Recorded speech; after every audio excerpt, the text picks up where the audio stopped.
Hello, family. You're welcome to the Realignment Council, a space where we reset, we refocus, and we realign our lives with God's truth.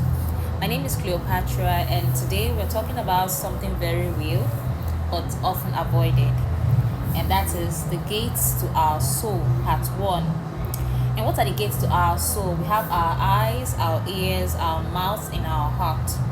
So I'll take them one after the other. Today we're going to focus on our eyes, how to control what you see so you don't fall into sin. Because many sins don't begin with actions, they begin with what we allow ourselves to look at. Now, the heart can be accessed through the eyes. Our thoughts are shaped by what we see regularly. What we want is influenced by our thoughts, and our actions frequently reflect our desires. Now, Jesus explained this in the book of Matthew, chapter 6, verse 22 to 23. The eye is like a lamp that provides light for your body. Your eyes are spiritual portals as well as physical organs. Your heart is ultimately where what enters through your sight ends up. Also, temptation frequently begins with just a glance. Sin rarely starts immediately, it starts gradually. And when it does start, it begins to expand. A look can turn into a gaze or a stare. A stare can turn into a fantasy or imagination. And an imagination can turn into passion and desire. And that desire can turn into action. The book of James, chapter 1, verse 14 to 15, it says, that chapter describes how sin originated from desires that entices us and drags us away. Now, you may prevent sin at its early stage by learning how to manage our sight. Then comes the question, how can we manage our sight? Pay attention to what you watch, because there is temptation everywhere in the modern world. For example, our social media. When we open our phone, sexual videos comes up, just pops up like that. Sexual pictures just pops up. Even in films and entertainment, pictures from the internet and discussions that provokes negative thoughts. Now, not everything that is accessible is good for your soul. Book of Psalms chapter 101 verse 3 says, I will set no wicked thing before my eyes. So you will agree with me that choosing discipline over curiosity can sometimes be a sign of holiness. Another point is learn to quickly look away.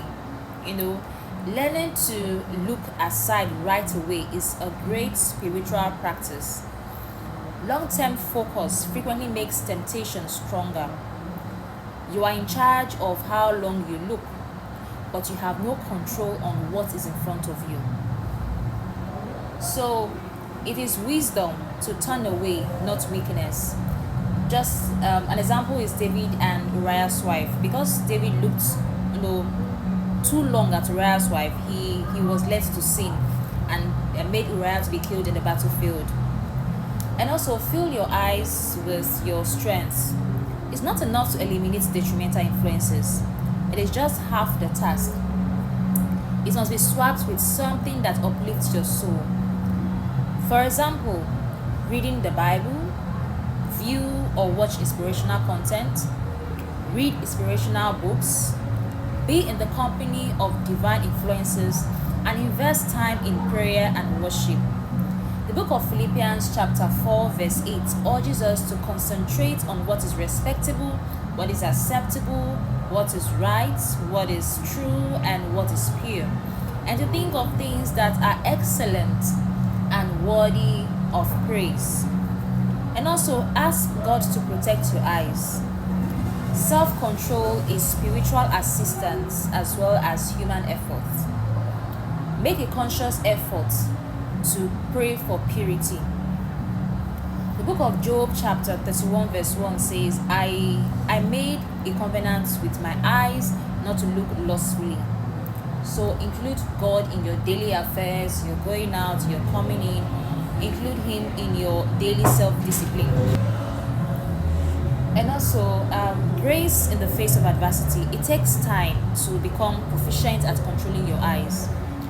If you fall, turn and return to God instead of fleeing from Him.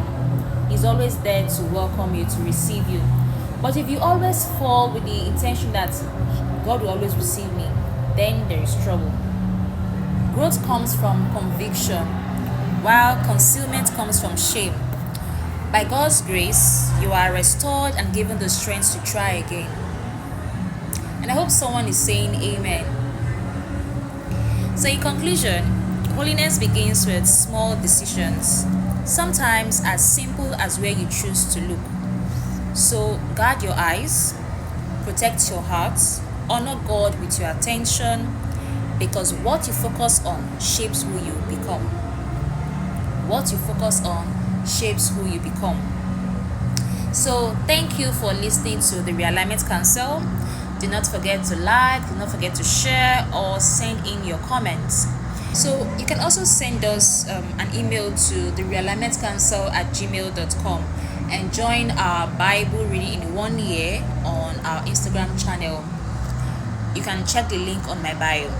So until next time, stay watchful, stay disciplined, and stay aligned with God. Have a good night rest. Good night.